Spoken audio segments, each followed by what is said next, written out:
إن الحمد لله رب العالمين،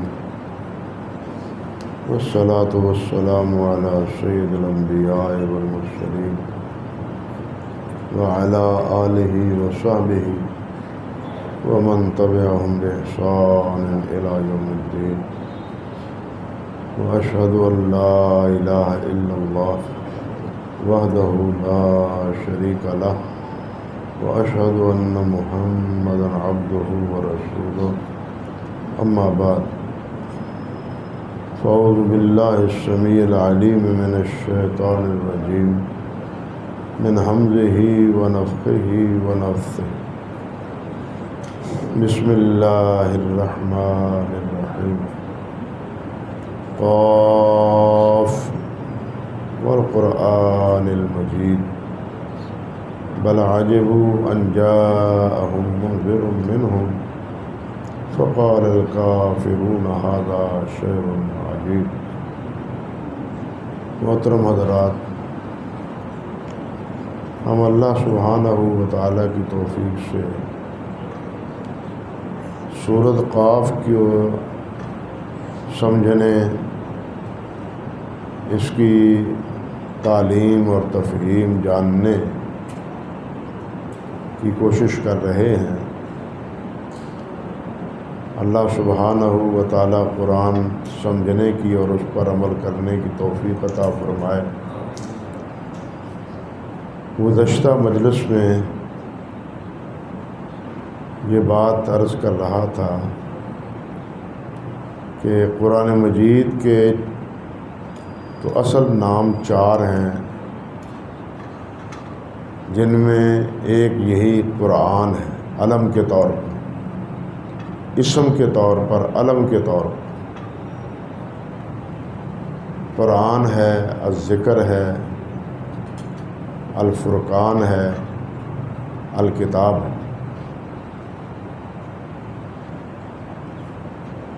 ورنہ قرآن مجید کے اسماء مبارکہ وہ 30 سے بھی اوپر ہے. بلکہ علامہ سیوطی رحمۃ اللہ علیہ نے الاتقان میں ذکر کیا ہے کہ قرآن مجید کے 55 نام ہیں، اور وہ نام سب کے سب صفاتی. باقی اصل نام وہ یہ 4 ہیں جو میں نے ذکر کیے. ان میں قرآن کا لفظ یہاں آیا ہے، اور اس کے معنی کیا ہیں، اس کی تعبیر، اس کو قرآن کیوں کہتے ہیں، یہ پہلے 2 مجلسوں میں آپ سے عرض کر چکا ہوں. یہاں قرآن مجید کے ساتھ قرآن مجید کی صفت المجید بیان ہوئی، والقرآن المجید. اللہ اکبر کبیرہ. اور یہ جس کے معنی ہے صاحب کرم، صاحب فضل، بزرگ، برتر، عظمت، عظیم الشان، مجید کے یہ معنی استعمال ہوتے ہیں. مجد بزرگی کو کہتے ہیں کہ یہ بڑی بابرکت بزرگ کتاب ہے. یہاں یہ بات بھی قابل غور ہے کہ مجید اللہ سبحانہ و تعالیٰ کے اسماء حسنہ میں سے بھی ایک نام ہے. جس طرح اللہ تعالیٰ نے فرمایا ہے وَهُوَ الْغَفُورُ الْوَدُودُ ذُو الْعَرْشِ الْمَجِيدُ. یہ مجید یہاں عرش کی صفت نہیں ہے، بلکہ اللہ ذو الجلال والاکرام کی، ذو العرش کی، عرش کی نہیں بلکہ ذو العرش کی، کہ اللہ سبحانہ و تعالیٰ بخشنے والے ہیں، محبت کرنے والے ہیں، عرش والے ہیں، اور بہت ہی بزرگ اور بالاتر ہے. یہی لفظ یعنی یہ صفت اللہ سبحانہ و تعالیٰ کی ایک اور جگہ بھی آئی ہے، یعنی دو جگہ پر یہ مجید صفت اللہ سبحانہ و تعالیٰ کی استعمال ہوئی ہے، ایک یہی سورۃ البروج میں اور دوسری سورۃ ہود میں، جس میں اللہ سبحانہ و تعالیٰ نے ذکر کیا ہے کہ جب ابراہیم علیہ السلام کو فرشتوں نے آ کے ابراہیم اور حضرت سارہ علیہ السلام انہیں آ کے بیٹے کی بشارت دی، تو انہوں نے اپنے بڑھاپے کی وجہ سے، کہتے ہیں کہ حضرت ابراہیم علیہ السلام اس وقت 100 سال کے ہو چکے تھے اور حضرت سارہ کی عمر بھی تقریباً 80 سال کے قریب تھی، تو انہوں نے اس پر تعجب کیا کہ اس بڑھاپے میں اولاد۔ اللہ رب العزت فرماتے ہیں کہ فرشتوں نے کہا اتعجبین من امر اللہ ورحمۃ اللہ اکبر کبیرہ، اتعجبین من امر اللہ ورحمۃ اللہ، اللہ کی رحمت اور اللہ کے حکم پر تم تعجب کرتے ہو۔ علیکم اہل البیت، اے اہل بیت، گھر والو، تم پر عجیب بات ہے کہ تم اللہ ذوالجلال والاکرام کی اس بشارت پر تعجب کا اظہار کرتے ہو۔ انہ حمید مجید، اللہ سبحانہ و تعالی وہ ذات ہے جس کی تعریف کی گئی ہے اور جو بزرگ تر ہے، یعنی یہ حمید کی صفت اللہ سبحانہ و تعالیٰ کی قرآن مجید میں 2 جگہ آئی۔ تو جس طرح یہ اللہ کی صفت ہے، قرآن اللہ کا کلام ہے، تو اس قرآن کی صفت بھی یہ مجید استعمال ہے۔ قرآن کوئی مخلوق نہیں ہے، انسان کا کلام نہیں ہے، اللہ کا کلام۔ جس طرح اللہ ذوالجلال مجید ہیں، اللہ کا یہ پاک کلام بھی مجید ہے۔ اسی طرح دیکھیے اللہ سبحانہ و تعالیٰ نے قرآن مجید کے بارے میں یہ صفت بھی علی حکیم، یہ اللہ سبحانہ و تعالیٰ کی صفت سورۃ الشورى میں انہ علی حکیم،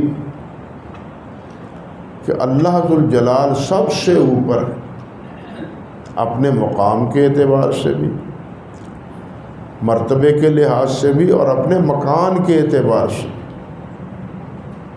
یعنی مخلوق سے اللہ رب العزت وراء الورا ہے۔ یہ جو جگہ جگہ اللہ تعالیٰ نے فرمایا ہے ثم استوى علی العرش، کہ پھر اللہ سبحانہ و تعالیٰ عرش پر مستوی ہوئے، تو اس استوا کے یہ معنی نہیں ہے کہ اللہ ذوالجلال عرش کے اوپر بیٹھے ہیں، جس طرح انسان کسی تخت پر بیٹھ جاتا ہے، یہ معنی نہیں ہے، بلکہ اللہ عرش کے اوپر ہے، اللہ عرش کے اوپر، عرش نیچے، اللہ اس سے بھی اوپر ہے، اور اللہ سے اوپر اور کوئی نہیں ہے، سب سے بلند و بالا، اور سب سے مرتبے کے لحاظ سے بھی اور اپنے مکان کے لحاظ سے بھی اونچا کون ہے؟ اللہ رب العزت۔ اللہ ذوالجلال کی صفات میں ایک صفات علو ہے۔ علو کے کیا معنی؟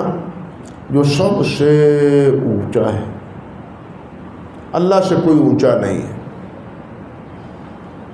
اللہ اونچا ہے، باقی سب نیچے ہے، اللہ ہی اوپر ہے، باقی سب نیچے ہے، ساری مخلوق نیچے ہے، عرش بھی، عرش کے بعد جناب جنت بھی، جنت کے بعد آسمان بھی، آسمان کے بعد 7 آسمانوں کے بعد یہ سورج، یہ چاند، یہ ستارے، یہ زمین، اور زمین میں بسنے والی ساری زمین، یہ سب کیا ہے؟ نیچے۔ اور سب سے اونچا کون ہے؟ اللہ وحدہ لا شریک، سب سے اوپر۔ سب سے بلند اللہ ہے۔ اللہ کی یہ صفت علو کئی جگہ پر اللہ سبحانہ و تعالیٰ کی بیان ہوئی ہے۔ بعض حضرات اللہ تعالیٰ مہربانی فرمائے، وہ یہ کہتے ہیں کہ نہیں اللہ اوپر نہیں ہے، بلکہ اللہ ہر جگہ ہے۔ معاذ اللہ ثم استغفر۔ اگر اللہ رب العزت ہر جگہ ہے تو اللہ ذو الجلال کا کوئی کمال نہیں ہے کہ اللہ دیکھنے والے ہیں اور اللہ سننے والے ہیں۔ اللہ کا کمال اس میں ہے کہ وہ سب سے وراء الورا ہے اور سب کچھ دیکھ رہا ہے۔ اللہ کا کمال یہ، اگر اللہ ذو الجلال یہاں ہے، جیسے ہم بیٹھے یہاں ایک دوسرے کو دیکھ رہے ہیں، یہاں اللہ ہے، اللہ دیکھ رہا ہے، تو اس میں اللہ کا کیا کمال ہے؟ بات سمجھے؟ یعنی اس میں اللہ ذو الجلال والاکرام کا کیا کمال؟ اللہ ذو الجلال کا کمال تو یہ ہے کہ اللہ پوری مخلوق سے اوپر ہے اور ساری مخلوق اس کی نگاہ میں۔ اللہ اکبر کبیر، اللہ اکبر۔ اور یہ ساری مخلوق صفت علو ہونے کے باوجود، یہاں یہ بات بھی سمجھیے، یہ صرف اللہ رب العزت کا مقام ہے۔ اسی لیے علماء کہتے ہیں کہ اللہ ذو الجلال والاکرام کی ذات پر بحث نہیں کرنی چاہیے، اللہ کی صفات پر غور کرنا چاہیے۔ اب اللہ سبحانہ و تعالی سب سے اوپر ہے، تو کیا اللہ سبحانہ و تعالی مخلوق سے دور ہے؟ اللہ ذو الجلال مخلوق سے دور نہیں۔ میں اور آپ دور ہیں ایک دوسرے سے، پردے حائل ہیں، لیکن اللہ کے لیے کوئی پردہ حائل نہیں۔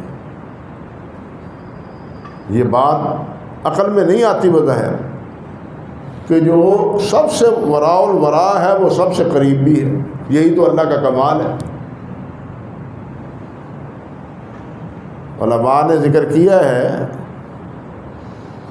کہ نبی علیہ الصلوۃ والسلام معراج کی رات گئے، اوپر گئے نا، اوپر گئے جہاں کوئی مخلوق نہیں گئی، پوری مخلوق آپ کے قدموں میں ہے، دوسرے لفظوں میں صرف عرش اوپر ہے اور اوپر اللہ سبحانہ و تعالی ہے، باقی ہر چیز نیچے۔ اللہ اکبر کبیرہ۔ یہ اللہ ذو الجلال والاکرام کا قرب ہے حضرت صلی اللہ علیہ وسلم۔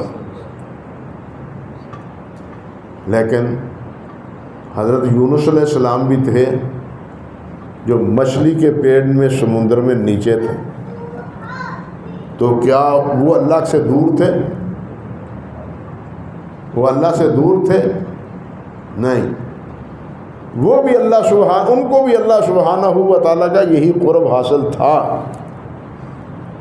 اب اس قرب کی نوعیت کیا ہے یہ اللہ جانتا ہے، ورنہ ایک ذات دور بھی ہو اور قریب بھی ہو، دو متضاد چیزیں جمع نہیں ہو سکتی۔ اللہ کی ذات میں اور اللہ کی صفات میں دو متضاد چیزیں جمع ہیں، اور یہ ایک مثال نہیں، کئی مثالیں اللہ نے متضاد چیزوں کو جمع کیا ہے۔ اللہ ذو الجلال نے متضاد چیزوں کو جمع کیا ہے۔ آگ ہے نا، جس کے بارے میں نبی علیہ الصلوۃ والسلام نے فرمایا کہ جہنم کی آگ دنیا کی آگ سے بھی 70 گنا زیادہ سخت، لیکن وہ 70 گنا زیادہ سخت آگ میں اللہ نے درخت بھی پیدا کیا۔ قرآن کہتا ہے درخت اور آگ ایک جگہ جمع نہیں ہو سکتی۔ آگ جلا کے رکھ دے گا درخت کو، لیکن اللہ فرماتے ہیں کہ درخت ہے جنت اس میں جہنم میں۔ اور اس بات پر مشرکین مکہ تعجب بھی کرتے ہیں، محمد کیسی باتیں کہتے ہیں کہ جہنم ہے اور جہنم میں درخت ہے۔ اللہ ذو الجلال والاکرام نے فرمایا جب اس درخت کا پانی تمہیں پلایا جائے گا پھر تمہیں پتہ چل جائے گا کہ واقعی جہنم میں درخت ہے۔ اس لیے اللہ ذو الجلال کے لیے متضاد چیزوں کا جمع کرنا کوئی مشکل انسان کے لیے مشکل ہے. انسان دو متضاد چیزوں کو جمع کرنا ان کے اس لیے مشکل ممکن نہیں ہے، لیکن اللہ ذوالجلال کے لیے کوئی چیز ناممکن نہیں. اللہ ذوالجلال کے لیے کوئی چیز ناممکن نہیں، ہر چیز اس کے ممکنات میں سے. اللہ اکبر کبیرہ. تو عرض کر رہا تھا کہ اللہ ذوالجلال والاکرام کی صفت جس طرح علو ہے، علی ہے. اللہ نے فرمایا سورۃ الشورى میں انہ علی حکیم. بالکل یہی صفت اللہ ذوالجلال نے قرآن مجید میں اپنے پاک کلام قرآن مجید کی بیان فرمائی. اللہ اکبر کبیر. فرمایا وَإِنَّكَ لَتُلَقَّى الْقُرْآنَ مِن لَّدُنْ حَكِيمٍ عَلِيمٍ سورۃ النمل میں کہ یہ قرآن کس کی طرف سے آ رہا ہے؟ یہ تمہیں اس اللہ کی طرف سے آ رہا ہے جو علیم ہے اور کیا ہے؟ حکیم ہے. حکیم ہے اور علیم.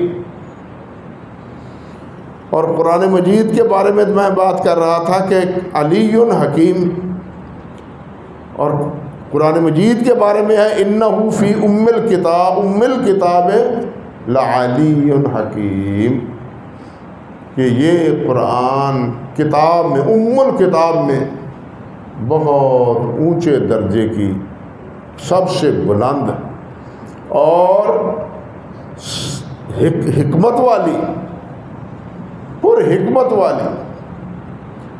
کیا مطلب؟ کہ قرآن مجید حدیث میں آتا ہے جامع ترمذی میں اور دوسری حدیث کی کتابوں میں کہ اللہ سبحانہ و تعالیٰ نے انسانوں کے 50,000 سال پہلے بلکہ زمین و آسمان کے پیدا کرنے سے بھی انسان کو، یا زمین و آسمان کے پیدا کرنے سے بھی 50,000 سال پہلے قلم کو پیدا کیا، اور قلم سے فرمایا کہ اکتب، لکھو. قلم کہنے لگا کیا لکھوں؟ اللہ نے فرمایا جو ہونا ہے مستقبل میں وہ سب لکھ دو. اور اس وقت اللہ سبحانہ و تعالیٰ نے اس قرآن مجید کو بھی کہہ کے، قلم کو کہہ کے قرآن مجید لکھوایا. وہ ام الکتاب لوح محفوظ، یہ کتاب گویا لوح محفوظ میں بھی محفوظ. سب سے پہلے یہ کتاب کہاں محفوظ ہے؟ لوح محفوظ میں محفوظ. اور وہاں اللہ ذوالجلال نے کیا ارشاد فرمایا ہے؟ فی ام الکتاب العلی حکیم. یہ ام الکتاب میں بہت اونچی جگہ، بڑے اونچے مرتبے پر. یہ اتنی اونچی کتاب ہے کہ دنیا کی تمام کتابیں اس کے نیچے. کتابیں اللہ ذوالجلال والاکرام کی تورات بھی ہے، انجیل بھی ہے، زبور بھی ہے، اور کتابیں بھی ہیں، لیکن اپنے مرتبے کے اعتبار سے بھی، علو شان کے اعتبار سے بھی وہ قرآن مجید سے نیچے ہے. وہ قرآن مجید کے نیچے ہے. اسی لیے سورۃ المائدہ میں اللہ سبحانہ و تعالیٰ نے قرآن مجید کے بارے میں فرمایا کہ یہ قرآن پہلی کتابوں کے لیے مہیمن ہے، نگران ہے، نگران، کہ جو چیز اس قرآن کے مطابق ہے ان کتابوں میں وہ تو درست ہے، اور جو اس کتاب کے مخالف ہے وہ درست نہیں ہے. یعنی یہ کتاب پہلی کتابوں پر نگران ہے، جو ان کتابوں میں ہے وہ سارا درست نہیں ہے. یہاں ایک نقطے کی بات بھی ہے کہ اللہ سبحانہ و تعالیٰ نے فرمایا ہے کہ یہ قرآن یہ پہلی کتابوں میں بھی ہے. پہلی کتابوں میں ہونے کا مطلب کیا ہے؟ کہ اس کے مضامین پہلی کتابوں میں ہیں. اس میں توحید ہے، وہاں بھی توحید ہے. اس میں نماز ہے، وہاں بھی نماز ہے. اس میں اخلاق ہے، وہاں بھی اخلاق کی تعلیم ہے. یہاں امور حکومت یا امور معاشرت قرآن میں ہے، تورات اور انجیل میں بھی ہے. پھر سوال پیدا ہوتا ہے کہ اگر یہ چیزیں سب ان کتابوں میں موجود ہیں تو پھر قرآن کا فائدہ کیا ہے؟ پھر قرآن کا فائدہ کیا ہے جب یہ سب چیزیں اس میں موجود ہیں، تورات میں بھی اور انجیل میں بھی، زبور میں بھی، تو قرآن کے آنے کا فائدہ کیا؟ قرآن میں آنے کا فائدہ یہ ہے کہ پہلی کتابوں میں یہ چیز جو کتابیں ہیں ان میں یہ چیزیں سب مذکور ہیں، لیکن بد نصیبی ہے ان کے ماننے والوں کی کہ ان کے ماننے والوں میں ان میں تحریف کر دی۔ اب اس سے خبردار کرنے والی، ان کی تحریفات کو سے آگاہ کرنے والی وہ کون سی کتاب ہے؟ یہ قرآن ہے۔ یہ بتلاتی ہے کہ ان میں کون سی بات صحیح ہے اور کون سی بات غلط ہے، یہ قرآن بتلاتا ہے۔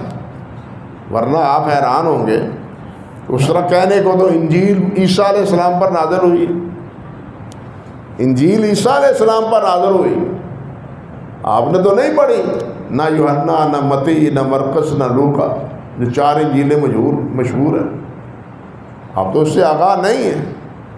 لیکن جب ان کو پڑھا جائے تو عجیب بات یہ ہے کہ اس میں حضرت عیسیٰ علیہ السلام کو صلح دینے کا پورا واقعہ موجود، عیسیٰ علیہ السلام کے قبر میں چلے جانے کا ذکر موجود، اس میں قبر سے تیسرے دن بعد اٹھنے کا ذکر موجود ہے۔ اب سوال یہ ہے کہ یہ اللہ نے قرآن عیسیٰ علیہ السلام پر نازل کی ہے کتاب، یہ انجیل پھر عیسیٰ علیہ السلام پر نازل شدہ ہے، جس میں عیسیٰ علیہ السلام کی وفات کا سارا تذکرہ ہے۔ بات سمجھ آ رہی ہے یا نہیں؟ یہ کیسے منزل من اللہ کتاب ہے؟ یہ چیزیں ہیں جو انہوں نے داخل کر دی ہیں انجیل میں۔ یہ انجیل من جانب اللہ نہیں ہے جو موجودہ ہمارے ہاتھوں میں، یہ من جانب اللہ نہیں ہے۔ ہم انجیل کو مجمل مانتے ہیں، ہم تورات کو مجمل مانتے ہیں، زبور کو مانتے ہیں، جس طرح پہلے انبیاء کرام علیہ السلام کو بھی اللہ کا رسول مانتے ہیں، لیکن اطاعت اور فرم برداری کے لحاظ سے اطاعت اور فرم برداری کس کی؟ سید الاولین والآخرین حضرت محمد رسول اللہ کی صلی اللہ علیہ وسلم۔ بالکل اسی طرح ہم کتابوں کو مانتے ہیں، لیکن ان میں یہ بھی مانتے ہیں کہ یہ تعلیمات تھیں، لیکن اب وہ تورات وہ نہیں ہے، وہ انجیل وہ نہیں ہے، وہ زبور وہ نہیں ہے جو اللہ نے نازل کی۔ تورات تو وہ ہے کہ جو ایک تاریخ کی حیثیت رکھتی ہے، اور اس میں بھی ایک نہیں سینکڑوں متضادات آپس میں موجود، ہزاروں متضاد موجود، بلکہ ہر انجیل جو دوسرے ایڈیشن میں چھپتی ہے اس میں تبدیلی ہو جاتی، اور اس کی زندہ مثالیں موجود۔ جنہوں نے تقابل کیا ہے مطبوعہ نسخوں کا، وہ اس پر مستقل کتابیں انہوں نے لکھی۔ اللہ اکبر کبیرہ۔ تو خیر بہرحال کہنے کا مقصد یہ تھا کہ قرآن کی ایک صفت علی اللہ ذو الجلال نے ذکر کی، جس طرح خود اللہ کی صفت علی، اللہ کی صفت علی، اللہ سب سے کیا ہے؟ اوپر، اسی طرح قرآن بھی سب سے اوپر، اس کے احکام سب سے اوپر، اور پھر وہ احکام کیا ہے؟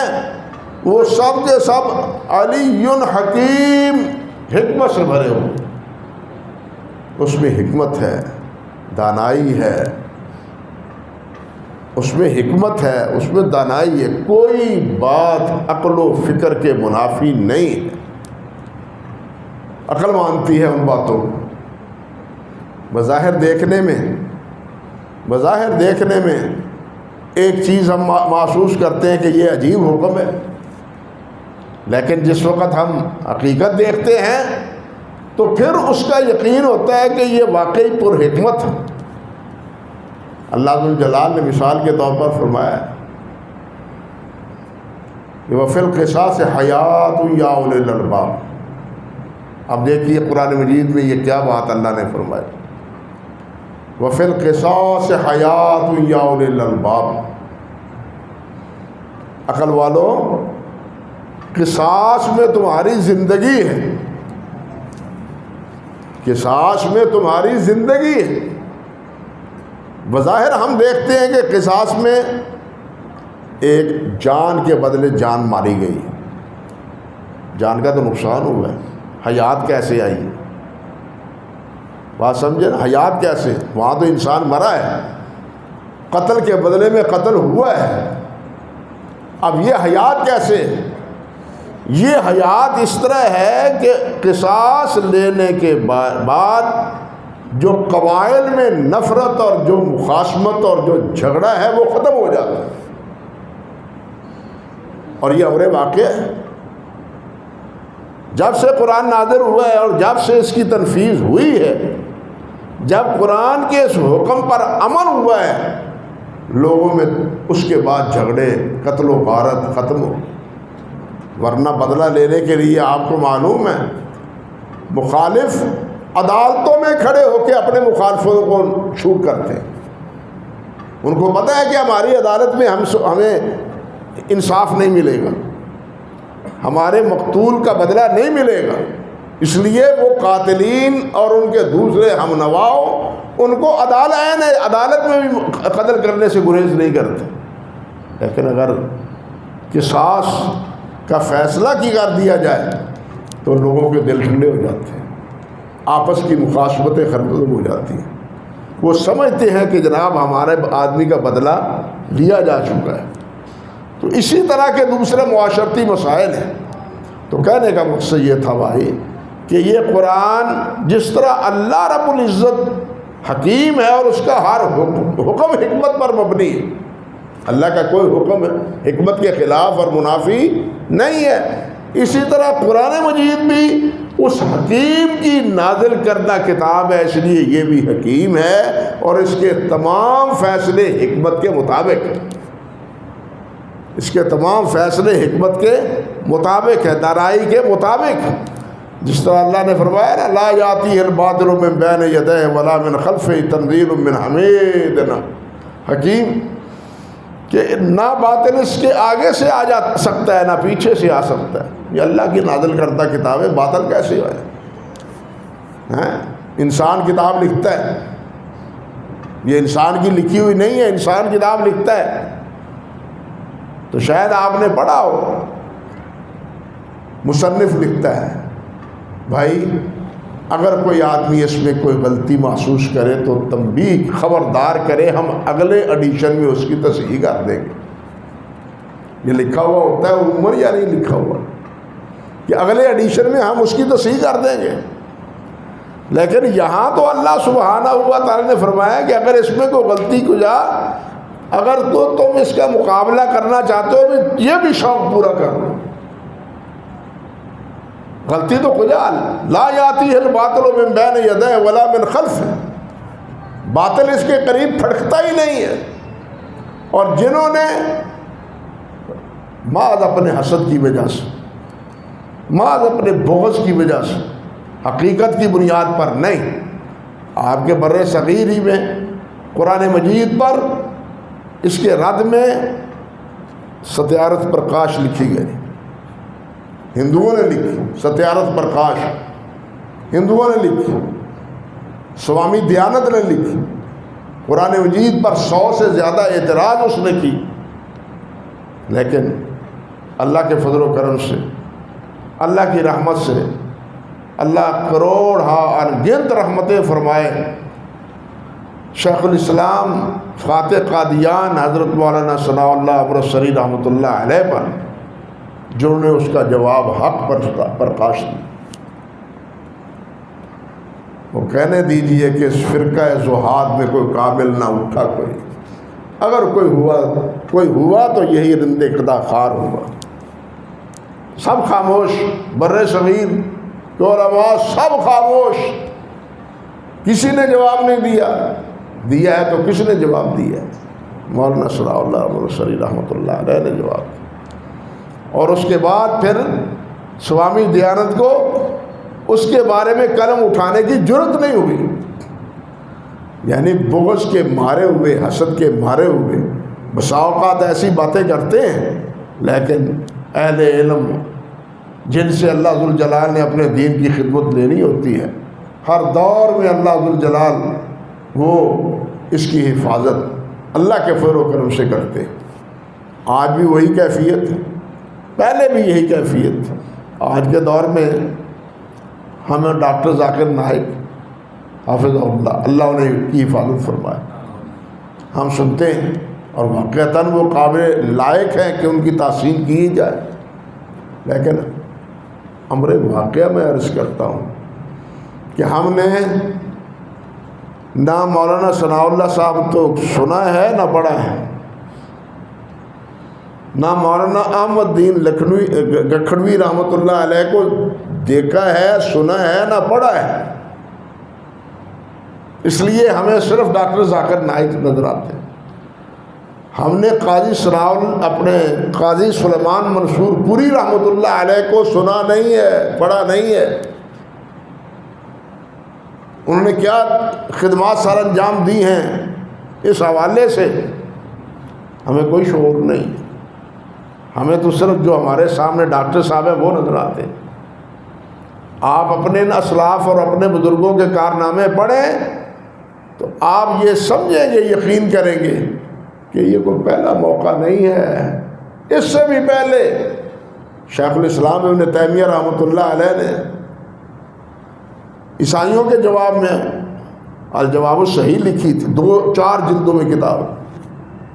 آج جتنے مباحث ہیں تورات انجیل کی تحریف کے، قرآن مجید کی حقانیت کے، وہ سارے کے سارے شیخ الاسلام ابن تیمیہ کی ان 4 جلدوں میں محفوظ، لیکن ہمیں معلوم نہیں۔ ہم تو آج میڈیا کے ذریعے ڈاکٹر ذاکر نائک سے واقف ہیں، ہم اپنے اسلاف سے واقف آگاہ نہیں ہیں، ورنہ یہ مباحث نئے نہیں ہیں، پرانے باعث ہیں۔ یہ اعتراض کرنے والے قرآن مجید پر، دین پر پرانے ہیں، اور اس کا جواب دینے والے بھی ہر دور میں اللہ سبحانہ و تعالیٰ نے اپنے بندوں کو قائم کیا ہے، ان کے نصیبے میں یہ رکھا ہے۔ تو بہرحال عرض کرنے کا مقصد یہ تھا کہ اللہ سبحانہ و تعالیٰ کی صفت مجید ہے تو یہ قرآن مجید بھی مجید ہے۔ اللہ کی صفت حکیم ہے تو یہ اس کا کلام ہے، یہ قرآن بھی قرآن حکیم ہے۔ اللہ کی صفت کریم ہے تو یہ قرآن مجید اللہ کا کلام ہے تو اس کی صفت بھی کریم ہے، سمجھے نا؟ کیوں کہ یہ مخلوق کا کام تو ہے ہی نہیں، یہ تو نازل کیا ہوا ہے اللہ کا کلام، یہ تو اللہ کا کلام ہے۔ اس لیے اللہ کی جو صفات ہے اللہ کے کلام کی بھی وہی صفات، جو مراتب اللہ ذو الجلال کے وہی مرتبہ اب سمجھنا چاہیے، اب سمجھنا چاہیے کہ وہی مرتبہ قرآن مجید کا ہے۔ اللہ اکبر کبیرہ۔ اس بارے میں جو باقی بات ہے اللہ نے چاہا تو انشاءاللہ آئندہ سبق میں عرض کرنے کی کوشش کروں گا۔ اقول قولی ھذا استغفر اللہ لی ولکم ولسائر المسلمین۔